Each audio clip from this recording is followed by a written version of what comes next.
Hello everyone! Welcome sa aking YouTube channel. For today's video, ituturo ko po sa inyo ngayon kung paano gumawa ng Binance account step by step. Huwag mag-skip para masundan mo ang aking ituturo. Bago ang lahat, please subscribe sa aking YouTube channel and hit the notification bell para updated ka pa rin sa mga susunod kong i-post na mga tutorial videos. Let's go guys! Step 1, pumunta sa iyong Chrome. I-type ang binance.com at i-search ito. Hintayin ito mag-process. Pagkatapos, i-tap itong register. Step 2, dito sa create a personal account, ilagay ang iyong active Gmail account. Pagkatapos i-tap itong maliit na box na nasa baba at i-next. Step 3, email verification. Ang sabi dito, sinindan nila ng 6-digit code yung nilagay mong Gmail account kanina. So, i-check natin yun kaagad kasi valid lang ito within 30 minutes.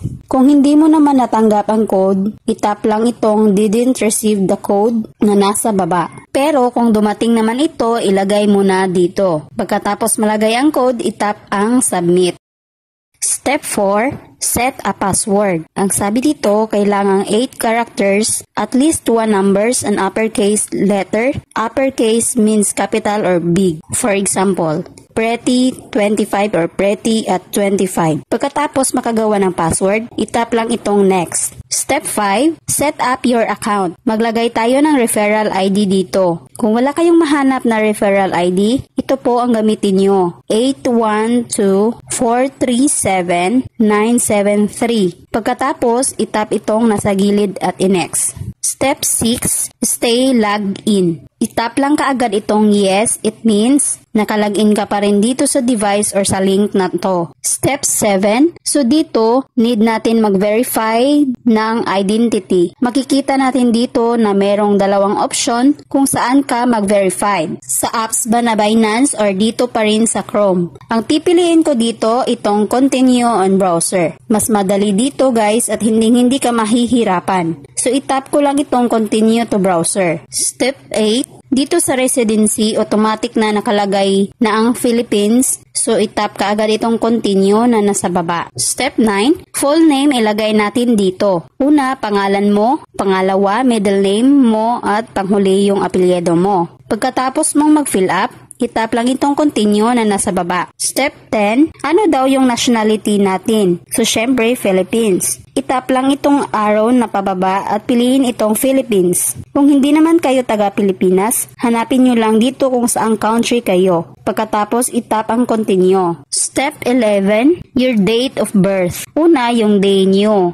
Sa akin, 25. Pangalawa, yung month nyo. Sa akin, October. Panghuli, yung year nyo. Pagkatapos mag-fill up, itap ang continue. Step 12, home address. Kung saan kayo nakatira, ilagay nyo dito yung barangay or street address, municipality at city or province nyo. Pagkatapos, itap ang continue. Dito naman, ano daw yung current address natin. Means kung saan tayo nakatira ngayon. Residential address, pwedeng same doon sa nilagay nyo kanina, pwede ding palitan nyo kung nasa ibang lugar kayo ngayon. Dito naman, postal code ng iyong tinitirahan. Kung hindi nyo alam, pwede nyo yan i-search sa Google. Ito namang city kung anong city or province ka nakatira ngayon. Pagkatapos, itap ang continue. Step 13, document verification. Ano daw yung document type natin? It means ano yung ID na gagamitin mo dito. Basahin nyo lang dito kung ano yung mga pwedeng gamitin. Sa akin itong ID card at UMID na ID ang gagamitin ko. Sa mga students naman walang mga ID na ganito, pwede naman kayo manghiram. Basta lahat ng identity niya, same sa ID na gagamitin mo. Itap lang itong continue. Step 14, document verification. Itap lang ang continue na nasa baba. May dalawang option tayo makikita dito kung paano natin i-upload ang ID picture natin. Itong una, pwedeng picturean mo ngayon at itong pangalawa, may picture ka nang napili sa iyong gallery. Itap ko lang itong upload existing photos and then continue.